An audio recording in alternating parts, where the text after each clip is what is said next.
It's good. Thank you. No problem. Welcome to Story Lab. This week, we're talking about humility, while we take a look at an amazing letter written from prison.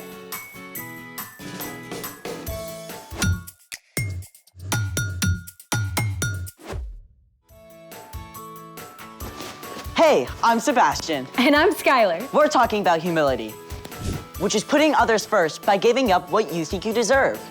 I think one of the best ways of putting others first is by helping them eat well.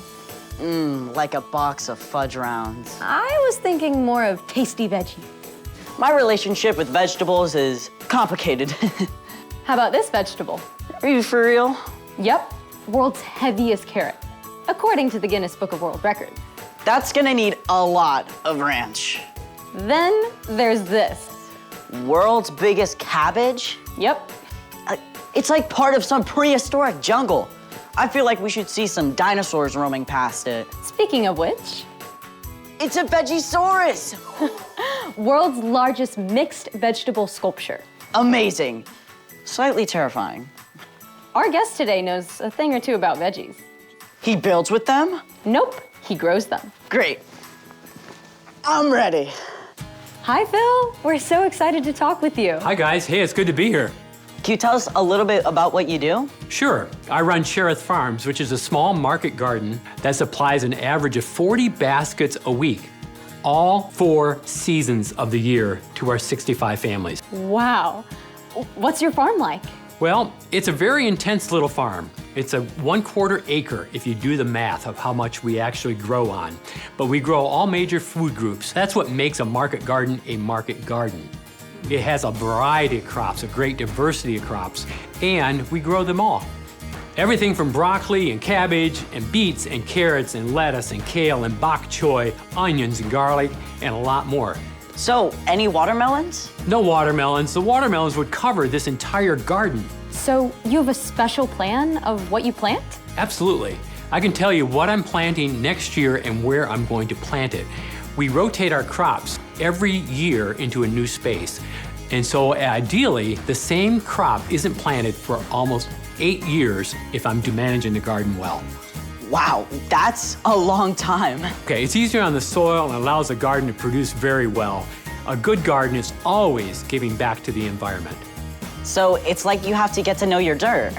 Yes, and that's where it really gets fun, because in the creation story of Genesis, God tells the earth to bring forth vegetation.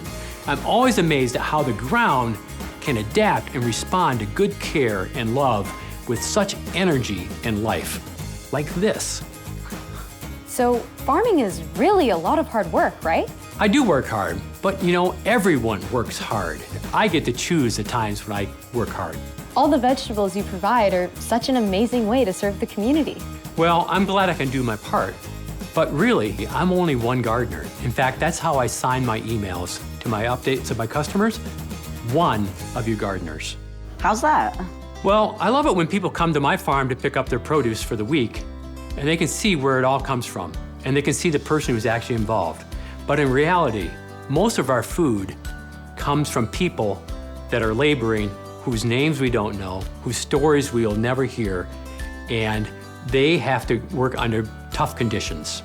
Wow, I never thought about that. Those people are out there in the dirt, they're working in the cold, they're working in the heat, they're working when it's raining, they're working with the frost on their hands, maybe their gloves aren't working that day, but they don't get to pick the days they get to choose. I feel like I should go find a gardener and thank them right now. Well, that's a great way to think about it. No matter what we grow up to be, there's always someone out there working in all kinds of weather conditions and living conditions to provide food for our families. I am so going to look at my food differently. I hope so. Well, thank you so much for being on here with us, Phil. It was a pleasure seeing you all, and I hope you all have a great day. Bye, Phil. Bye. I want a giant, colorful salad right now. As long as there's plenty of this. I love how Phil reminded us to pay attention to those growing our veggies behind the scenes. Yeah. Now, it's time for... The story before the story. Today, we're in Philippians, the 11th book in the New Testament. Philippians is a letter written by the Apostle Paul to the young church he started in the Greek city of Philippi. But before Paul, way back in the beginning, out of a deep, deep love, God made an amazing world. But when people turned away from God, the world was broken. God made a plan to draw people back into relationship. So at the right time, God's very own son, Jesus, came to live among us. When Jesus grew up, he traveled from town to town, teaching and healing. But the religious leaders made plans to get rid of him. Jesus was crucified on a cross and died. But early Sunday morning, Jesus returned to life, and lots of his friends saw him. Which is where our story starts. Hey everyone, I'm Chloe. Hi, Chloe. For 40 days after his resurrection, Jesus spent time with his friends. Then he returned to heaven to be with God. But the news about Jesus spread. More and more people began to follow Jesus, including Paul. Paul traveled all over, starting brand new churches. On one of his journeys, he spent 3 months in the Greek city of Philippi, where he shared the news about Jesus with a businesswoman named Lydia. Lydia welcomed the new church to meet in her home, and it grew quickly, even after Paul was thrown in prison. Paul was released and continued his travels. Several more times, he was jailed for sharing about Jesus, but he used his time in prison to write letters to the new churches. In a letter from Rome, Paul encouraged the Philippians to put others ahead of themselves. Don't do anything only to get ahead. Don't do it because you are proud. Instead, be humble. Value others more than yourselves. None of you should look out for just your own good. Each of you should also look out for the good of others. As you deal with one another, you should think and act as Jesus did. Jesus is our model. Like the Philippians, we can begin to think and act like Jesus. So let's take a look at some of the things Jesus did. Jesus showed humility by always talking to God first. Our Father in heaven, may your name be honored. Jesus spent time alone with God, over and over. Jesus took time away from the crowds to ask God for help. He did it before starting his ministry, before choosing his disciples, and before giving up his life on the cross. Jesus submitted all his desires and plans to God. Next, Jesus showed humility by spending time with those who seemed unimportant. Come, follow me. Rather than choosing the most important, well-educated people to be his followers, Jesus chose the overlooked and the outcast. He wasn't worried about looking impressive. Jesus said to show humility by giving in secret. When you give to needy people, don't let your left hand know what your right hand is doing. Then your giving will be done secretly. That just means when you do something good for others, do it quietly. Don't make it a big deal and do it for show so people will think you're all that. Jesus also said to show humility in our relationships by doing more than is required. Suppose someone forces you to go 1 mile. Go 2 miles with them. Jesus taught that when you're told to do something, do it with a great attitude, and then do even more than you have to. In the end, Jesus gave us the most incredible example of humility ever. Paul wrote, In his very nature, he was God. Jesus was equal with God. But Jesus didn't take advantage of that fact. Instead, he made himself nothing. He did this by taking on the nature of a servant. He was made just like human beings. He was humble and obeyed God completely. He did this even though it led to his death on a cross.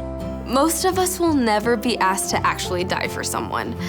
But every day, we can look for opportunities to set aside the things we want in order to put others first. Because Jesus puts us first. The end. Gotta be honest, this one is hard. Yeah, I mean, it's just so easy to default to what I want and what I need. That's right. It takes practice to pay attention to what other people need. And then to find ways of putting them first. So, what's our part in this story? Well, because Jesus put us first, we can live forever with him. Instead of living for ourselves, we have the freedom to put others first. just like Jesus did. Just like how Jesus spent time with people who weren't considered important, you can look for the kid that's trying to make a friend, instead of trying to get the popular kids to like you. Or like Jesus said, to give in secret.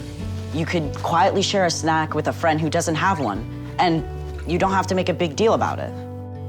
When your mom asks you to take out the trash, you can take it out and then also empty the dishwasher, just like how Jesus said to go the extra mile. None of this is easy to do in our own strength. That's why it's so important to do something else Jesus did. Pray. Exactly. Jesus talked to God first, before anything else. When we take time to do that, we remember how amazing it is that Jesus put us first. Then God can give us the creativity and strength so that we can put others first. I think you've got it. See you next time. Bye, Chloe. So here's the thing. Put others first because Jesus put you first. Hey, let's go. Where are we going? We are gonna go help Farmer Phil. Okay. Thanks for joining us in the Story Lab. We'll see you Next time. Let's go.